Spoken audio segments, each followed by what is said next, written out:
എല്ലാവർക്കും നമസ്കാരം.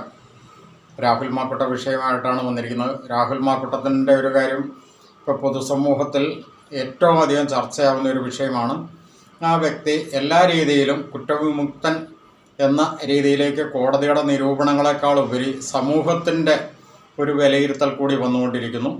കാരണം എല്ലാ രീതിയിലും അദ്ദേഹത്തിന് നമ്മൾ തുടക്കം പോലെ പറഞ്ഞിരുന്നത് പോലുള്ള യാതൊരുവിധ തെറ്റുകളും ആ വ്യക്തിയുടെ ഭാഗത്ത് നിയമവിരുദ്ധമായിട്ടുള്ള യാതൊരുവിധ തെറ്റുകളും ഉണ്ടായിട്ടില്ല എന്നുള്ള ആ ഒരു നിഗമനത്തിലേക്ക് പൊതുസമൂഹവും അതിശക്തമായിട്ട് തന്നെ ചിന്തിച്ചു തുടങ്ങിയിരിക്കുന്നു. കാരണം പൊതുസമൂഹത്തെ അദ്ദേഹത്തിന് തന്നെ ബോധ്യപ്പെടുത്തി കൊടുക്കാനായിട്ട് സാധിച്ചു എന്നുള്ളതാണ് അതിൻ്റെ ഏറ്റവും വലിയൊരു അഡ്വാൻറ്റേജ്. അദ്ദേഹത്തെ ഇനിയിപ്പോൾ കോൺഗ്രസിലേക്ക് തിരിച്ചെടുക്കുമോ എന്നുള്ള ഒരു ചോദ്യം അതിശക്തമായിട്ട് ഉയർന്നുണ്ട്. തിരിച്ചെടുത്തില്ല എന്നുണ്ടെങ്കിൽ അത് കോൺഗ്രസ്സിന് തന്നെയാണ് ഏറ്റവും വലിയൊരു അപകടമായിട്ട് വരുന്നത്. അപ്പോൾ അതുകൊണ്ട് തന്നെ അദ്ദേഹത്തെ കൃത്യമായിട്ടും കോൺഗ്രസ് അക്കോമഡേറ്റ് ചെയ്യുക തന്നെ ചെയ്യും. കാരണം നേരത്തെ അദ്ദേഹത്തിന് കോൺഗ്രസ്സിൽ എത്രമാത്രം സ്ഥാനമാനങ്ങളും ജനപ്രീതിയും അംഗീകാരവും ജനങ്ങളുടെ സപ്പോർട്ടും ഉണ്ടായിരുന്നോ അതിൻ്റെ ഒരു 4 ഇരട്ടിയെങ്കിലും ഇന്നിപ്പോൾ ആ വ്യക്തിക്കുണ്ട് എന്നറിഞ്ഞുകൊണ്ട് തന്നെ കോൺഗ്രസ് അത് കണ്ടറിയുന്നു എന്ന് തന്നെയാണ് മനസ്സിലാക്കേണ്ടിയിരിക്കുന്നത്. എന്തായാലും പല കോണുകളിൽ നിന്നും ആ ആവശ്യം ശക്തമായിട്ട് വരുന്നുണ്ട് പൊതുസമൂഹത്തിൻ്റെ ഇടയിൽ നിന്നും. ഇപ്പോൾ കോൺഗ്രസിൻ്റെ ഉന്നത നേതൃത്വങ്ങൾക്കെല്ലാം കത്തയച്ചിട്ടുണ്ട്. രാഹുൽ മാക്കുട്ടത്തെ എത്രയും പെട്ടെന്ന് തിരിച്ചെടുക്കണമെന്ന് പറഞ്ഞുകൊണ്ട് കത്തിൻ്റെ ഉള്ളടക്കം ഒന്ന് വായിക്കുകയാണ്.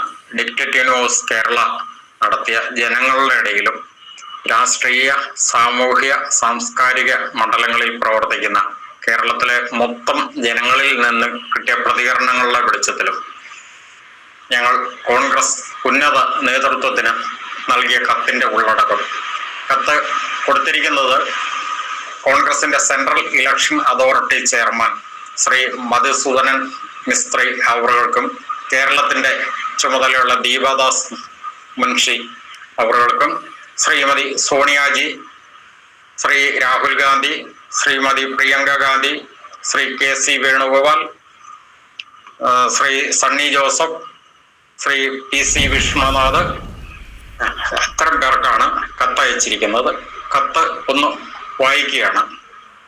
വിഷയം: കേരളത്തിലെ പാലക്കാട് MLA ആയ രാഹുൽ മാക്കുട്ടത്തെ എത്രയും വേഗം കോൺഗ്രസ് പാർട്ടിയിൽ തിരികെ എടുത്ത് മുൻ സ്ഥാനമാനങ്ങളിൽ നിയമിക്കണം എന്നത് സംബന്ധിച്ച്.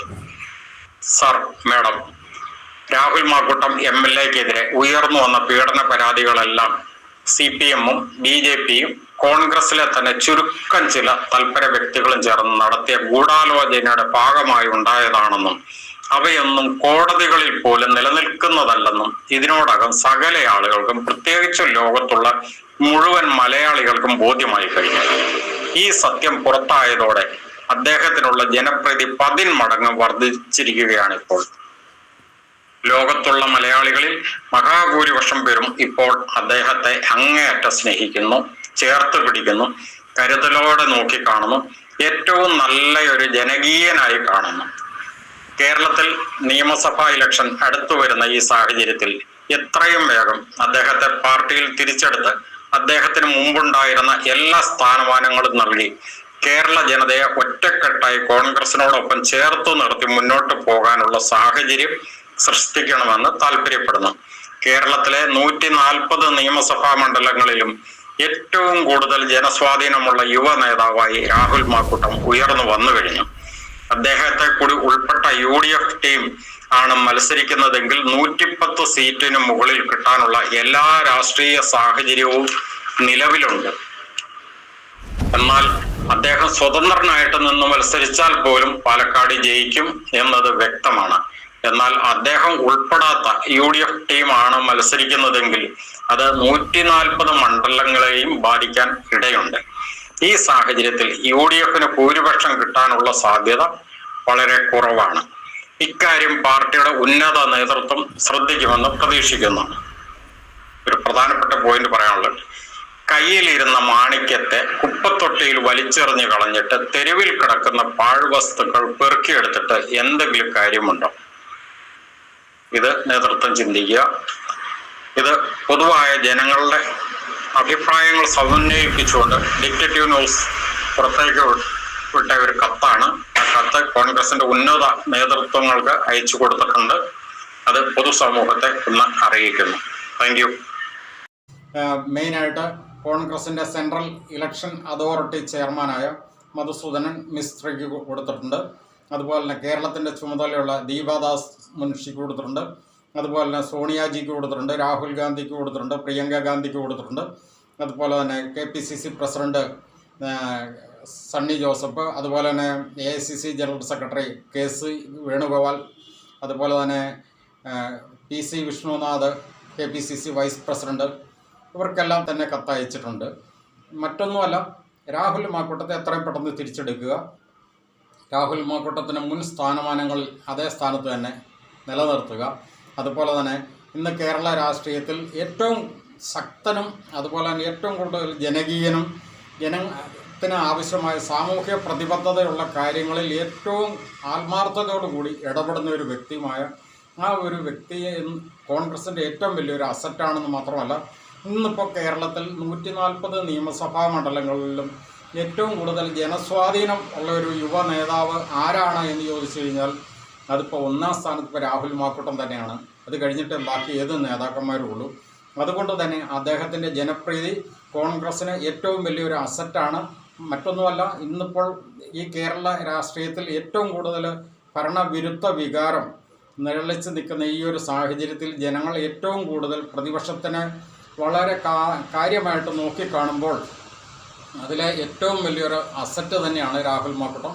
അതുകൊണ്ട് തന്നെ രാഹുൽ മാക്കൂട്ടത്തെ എത്രയും പെട്ടെന്ന് തിരിച്ചെടുക്കാനായിട്ടുള്ള ഒരു പൊതുസമൂഹത്തിൻ്റെ ഒരു വികാരം എന്ന നിലയിൽ കോൺഗ്രസ് നേതൃത്വങ്ങൾക്ക് ഇങ്ങനെ ഒരു കത്തയച്ചിരിക്കുന്നത്.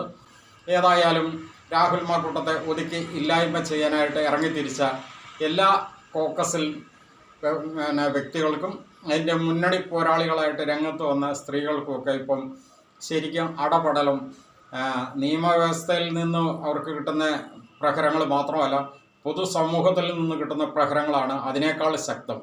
കാരണം അനാവശ്യമായിട്ട് ഒരു മനുഷ്യനെയും തേജോവധം ചെയ്ത് ഇല്ലാതാക്കാൻ ഒന്നും ഒട്ടും ശരിയല്ല. ഒരു വ്യക്തി ഒരു കുറ്റം ചെയ്തിട്ടുണ്ടെങ്കിൽ ആ കുറ്റത്തിനുള്ള ശിക്ഷ കൊടുക്കുക തന്നെ വേണം. അത് കുറ്റം ചെയ്തിട്ടുണ്ടെങ്കിൽ മാത്രമേ ഉള്ളൂ. കുറ്റം ചെയ്യാത്ത ഒരു വ്യക്തിയെ ഒരു രീതിയിൽ ക്രൂശിച്ച് ഇല്ലായ്മ ചെയ്യരുത്. നമുക്കറിയാവുന്ന ഒരു കാര്യമാണ്, ഉമ്മൻചാണ്ടി എന്ന ഒരു വ്യക്തി അത്രയും ജനകീയനായൊരു മുഖ്യമന്ത്രി മണ്ണടിഞ്ഞു പോയി കഴിഞ്ഞപ്പോൾ, മണ്ണിൽ ലയിച്ചു പോയി കഴിഞ്ഞപ്പോൾ ഉണ്ടാകുന്ന ഈ കേരള സമൂഹത്തിൻ്റെ, പ്രത്യേകിച്ച് മലയാളി സമൂഹത്തിൻ്റെ ഒരു വേദന എന്ന് പറയുന്നത് അത് നിസ്സാരമല്ല. ആ വേദന മലയാളികളുടെ മനസ്സിൽ എപ്പോഴും ഉണ്ട്. കാരണം ഒരു വ്യക്തിയെ ഇല്ലായ്മ ചെയ്യാൻ, ഇത്തരത്തിൽ നാറ്റിച്ച് ഇല്ലായ്മ ചെയ്യാൻ വളരെ നിസ്സാരമാണ്. ഒരാളെ നേരിട്ട് ആക്രമിച്ച് കൊലപ്പെടുത്തുന്നതിനേക്കാളും ക്രൂരമാണ് ഇത്തരം രീതിയിൽ ഒരു വ്യക്തിയെ ഇല്ലായ്മ ചെയ്യുമ്പോൾ. അതാണ് ഉമ്മൻചാണ്ടി സാറിൻ്റെ കാര്യത്തിൽ സംഭവിച്ചതെന്നുള്ളത് നമുക്കെല്ലാവർക്കും അറിയാം.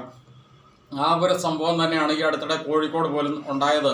അതിൻ്റെ ഒരു പ്രതിഫലനമായിരുന്നു. ശരിക്കും പറഞ്ഞു കഴിഞ്ഞാൽ ഈ രാഹുൽ മാക്കൂട്ട വിഷയം അത്രയും കത്തി നിന്നതുകൊണ്ട് തന്നെയാണ് ആ കോഴിക്കോട് അങ്ങനെ ഒരു വിഷയം ഉണ്ടാകേണ്ടി തന്നെ വന്നതെന്നും കൂടെ നമ്മൾ പറയേണ്ടി വരും. കാരണം രാഹുൽ മാക്കൂട്ട എന്നൊരു വ്യക്തിനെ ഇങ്ങനെ ഒരു പീഡന ആരോപണ പരാതിയുടെ പേരിൽ അത്ര ഭീകരമായ രീതിയിൽ സർക്കാർ വേട്ടയാടിയപ്പോൾ സാധാരണക്കാരനായ എനിക്കിനി എങ്ങനെ പിടിച്ചു നിൽക്കാൻ പറ്റും എന്നൊന്ന് ദീപക് ചിന്തിച്ചു. ഒരു ബസ് യാത്രക്കിടെ ഒരു സ്ത്രീ അവരുടെ റീൽസിന് വേണ്ടിയിട്ട് ഒരു വീഡിയോ ചിത്രീകരിക്കുന്നു. ആ വീഡിയോയിൽ അദ്ദേഹം അവരുടെ ശരീരത്തെ സ്പർശിച്ചിട്ട് പോലുമില്ല. പക്ഷേ സ്പർശിക്കുന്നതായിട്ട് ആ സ്ത്രീ തന്നെ ആ വീഡിയോയിൽ ഒന്ന് അവരുടെ ബോഡി അദ്ദേഹത്തിൻ്റെ ശരീരത്തേക്ക് മുട്ടിക്കുകയും അതിന് അവരെ ഒരു വിശദീകരണം നൽകുകയും ആ വിശദീകരണം വീണ്ടും റിപ്പീറ്റ് ചെയ്യുകയും ചെയ്തതോടുകൂടി അദ്ദേഹത്തിന് പിന്നെ പിടിച്ചു നിൽക്കാൻ പറ്റാതെ വന്നു. കാരണം ഈ രാഹുൽ മാക്കൂട്ട വിഷയം കത്തി നിൽക്കുന്ന ഒരു സന്ദർഭത്തിലായതുകൊണ്ട് അദ്ദേഹം ജീവൻ വെടിയേണ്ടി വന്നു. എന്തായാലും റീൽസ് എടുത്ത സ്ത്രീ ഇപ്പോഴും ജയിലിൽ കിടക്കുന്നു. അതൊക്കെ തന്നെയാണ് അതിനകത്ത് വന്ന സാരാംശങ്ങൾ. എന്ന് പറഞ്ഞതുപോലെ ഇപ്പോൾ രാഹുൽ മാക്കൂട്ടത്തിനെ ഒതുക്കാനായിട്ട് ഒരു 3-4 സ്ത്രീകൾ രംഗത്തേക്ക് വന്നു. ഇതാണ് ഇതേ സംബന്ധിച്ച് ഇപ്പോൾ ഒന്ന് പറയാനുള്ളത്. Okay, thank you.